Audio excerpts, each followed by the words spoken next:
Today is Blue Monday, and it's widely believed to be the most depressing day of the year. It typically falls on the third Monday of January, and it's believed to be caused by a combination of winter weather, shorter days, post-holiday debt, and the failure of New Year's resolutions. With more, I'm joined from our downtown Toronto studio by mental health advocate Mark Henick. Mark, good morning. Thanks for being here. Good morning, Marcia. Thanks How for are you having me. feeling today? I'm feeling very well, actually. Good. Now, why is Blue Monday a thing now for people? So the reality is that it's actually not.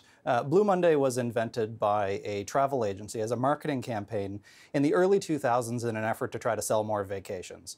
So in that sense, it actually can be, it can be harmful. It can be stigmatizing for people who do live with depression.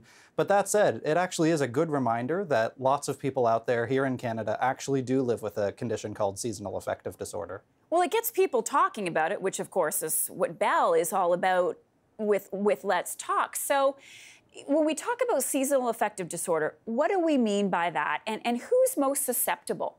So we know that about 2 to 3% of Canadians in any given year will experience seasonal affective disorder. And that's essentially a type of depression, a type of a mental health problem that seems to be related to primarily the change in seasons, especially for winter. But really anybody can experience seasonal affective disorder at any time of year. They often would experience symptoms of depression like lethargy, being tired, being down or sad a lot. And it can really be quite debilitating for people. However, there's lots of really good treatments out there, and that's what we're trying to do, especially with campaigns like Bell Let's Talk, is to let people know that there is help out there. Okay, how many people do we know, or how many Canadians are affected by seasonal affective disorder? So seasonal affective disorder affects about 2 to 3% of all Canadians, but we know that mental health problems in general, like depression and anxiety, impact 1 in 5 in any given year. So when you actually look at the lifespan, almost half of all Canadians will experience a mental health problem by the time they're 40 years old. So by the time we look at the rest of their life, almost everybody is impacted by these kinds of issues. So on this Blue Monday, what are things that you recommend that people can do to alleviate their spirits, elevate their spirits?